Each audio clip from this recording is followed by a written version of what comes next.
দুনিয়ার মানুষ শোনো, আমি আল্লাহ পাক রব্বুল আলামিন পাহাড়কে ডেকে বলেছিলাম, পাহাড় আমার আমানত খানা কোরআন খানা গ্রহণ করো। পাহাড় বরদাস্ত করতে পারবে না বলে অস্বীকার করলো। জমিনকে ডেকে বলেছিলাম, জমিন আমার আমানত খানা কোরআন খানা গ্রহণ করো। জমিন বরদাস্ত করতে পারবে না বলে অস্বীকার করলো। আকাশকে ডেকে বলেছিলাম, আকাশ আমার আমানত খানা কোরআন খানা গ্রহণ করো, কিন্তু আকাশ বরদাস্ত করতে পারবে না বলে অস্বীকার করলো। দুনিয়ার জমিনের মানুষগুলো শুনে রাখো, শুনে রাখো, শুনে রাখো, এটা আকাশ পারে নাই, বরদাস্ত করতে পারে নাই, জমিনও পারে নাই, পাহাড়ও কিন্তু পারে নাই। এই কোরআন যিনি গ্রহণ করেছেন তিনি তো সাধারণ কেউ নয়, তিনি হইলেন আমার নবী, আপনার নবী, সাইয়্যিদুল মুরসালিন, খাতামুন নবিয়্যিন, রাহমাতুল লিল আলামিন, মুহাম্মাদুর রাসূলুল্লাহ সাল্লাল্লাহু আলাইহি ওয়াসাল্লাম গ্রহণ করেছেন। বলেন তো শুনি, কোরআনুল কারীম কোন মানুষ রচনা করছেন? কথা কোন রচনা করছেন কোন মানুষ? কার কালাম? বলেন বলেন, কার কালাম? আর একটু জোরে কোন, কার কালাম? আল্লাহর কালাম। এই কালাম কোনো সাধারণ কালাম নয়। আসমানি 104 খানা কিতাব রয়েছে, এর মধ্যে প্রসিদ্ধ রয়েছে 4টা। প্রসিদ্ধ কয়টা? সমস্ত কিতাবের মধ্যে আল্লাহ পাক রব্বুল আলামিন এই কোরআনকে শ্রেষ্ঠ বানিয়ে দিয়েছেন।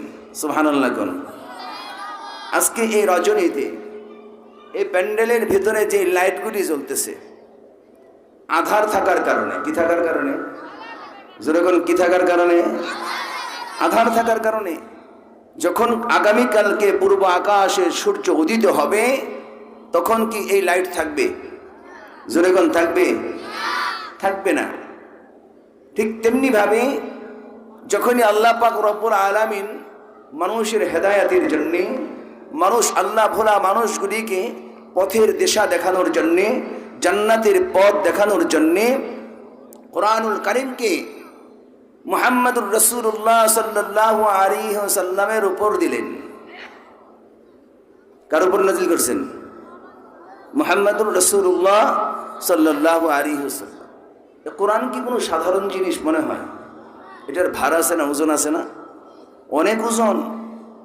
এই কোরআনকে আল্লাহ পাক রব্বুল আলামিন নাজিল করার জন্য পাহাড়কে ডেকে বলেছিলেন, পাহাড় আমার আমানতখানা গ্রহণ করে। আল্লাহ বলেন, لو أنزلنا هذا القرآن على جبل لرأيته خاشعا متصدعا من خشية الله وتلك الأمثال نضربها للناس لعلهم يتفكرون।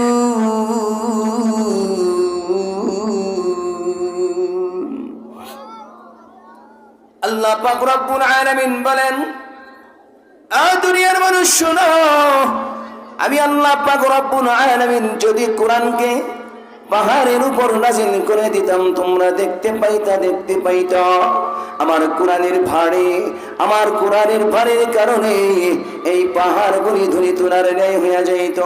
যদি আমি আকাশের উপর নাজিল করে দিতাম, তাহলে তোমরা দেখতে পাইতা আমার কোরআনের ভারের কারণে পাহাড়টা, আকাশটা একেবারে চূর্ণ বিচূর্ণ হয়ে যাইত।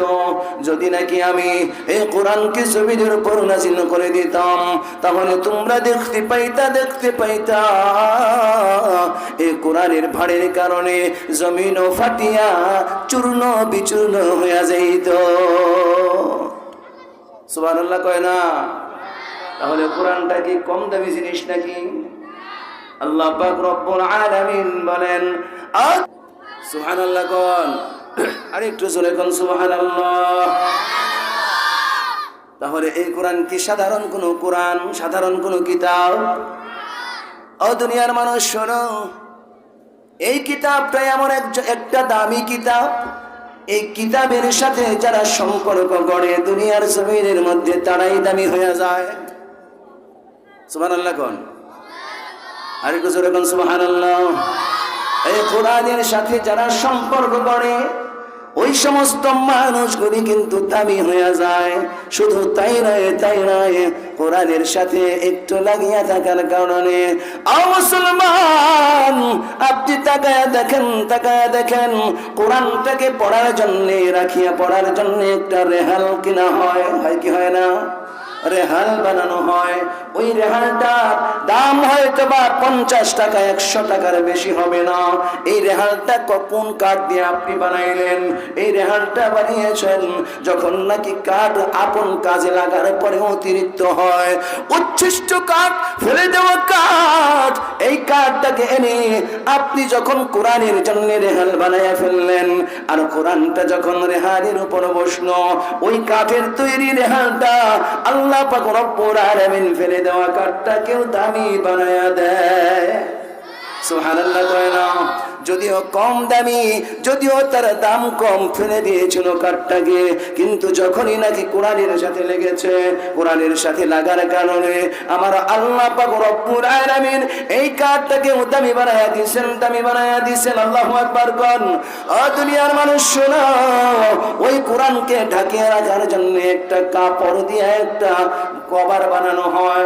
ওই কভারটা দিয়া যখন কোরআনটাকে ঢেকে রাখা হয়, যখন নাকি ওই কোরআন তেলাওয়াত করার জন্য তালেবে ইলমরা হাতে নেওয়ার পরে যখন চুম্বন করে, বুঝে থাকলে বলুন ওই কাপড়ের উপরে রেহানের উপরে চুম্বন লাগে কি লাগে না? আর একটু জোরে কর।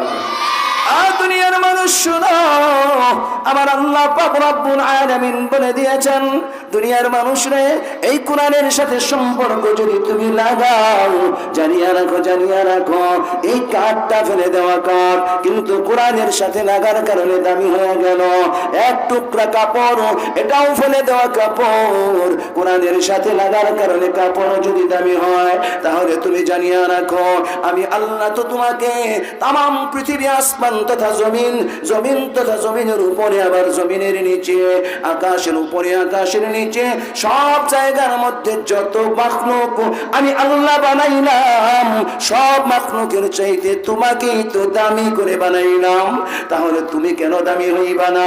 তুমি যদি কোরআন ওয়ালা হয়ে যাও, তুমি যদি কোরআনের সাথে সম্পর্ক লাগাও, তাহলে জানিয়া রাখো মুসলমান, জানিয়া রাখো আল্লাহ পাক রব্বুল আলামিন একেবারে ফেলে দেওয়া কাঠকে যেমন সম্মানিত করেছে, ফেলে দেওয়া কাপড়ের টুকরোকে সম্মানিত করেছে, ঠিক তেমনি ভাবে তোমাকেও আল্লাহ পাক রব্বুল আলামিন দুনিয়াতে এবং আখিরাতে সম্মানী বানায়া দিবেন। তাহলে কোরআনের সাথে সম্পর্ক লাগানোর দরকার আছে না নাই? তলেবে ইলমরা কি তেলাওয়াত করে? এই কচি ছোট ছোট বাচ্চারা কি তেলাওয়াত করে? কোন কোরআন তেলাওয়াত করে। যদিও আমাদের দেশের অনেক মানুষ আছে এই তলেবে ইলমদেরকে দেখতে পারে না, হাফেজে কোরআনদেরকে দেখতে পারে না। অনেক মানুষ আছে না নাই? জোরে কোন আছে না নাই? এই হাফেজে কোরআনরা যখন রাস্তা দিয়ে চলাফেরা করে, আল্লাহর ফেরেশতারা নূরের পর তাদের পায়ের নিচে বিছায়া দেয়। দুনিয়ার মধ্যে যদি মানুষ তুমি শান্তি চাও, কোনো পিতা যদি তার সন্তান থেকে কোনো শান্তির প্রত্যাশা করে, বর্তমান জামানায়, বর্তমানে যে অবস্থা, এই বাচ্চার কথা বলো না, এদিকে তাকাও, বর্তমানে যে অবস্থা, বেশিরভাগ মানুষের সন্তান নেশাখোর হয়ে যায় না? কথা কোন, নেশাখোর হয় কিনা? নেশাখোরের যেই পিতার নেশাখোর সন্তান আছে, ওই পিতাকে জিজ্ঞেস করে দেখেন তার বাড়িতে কোনো শান্তি আছে কিনা। আছে তার বাড়িতে শান্তি? যত টাকার মালিকই হোক না কেন, তার বাড়িতে শান্তি থাকতে পারে না।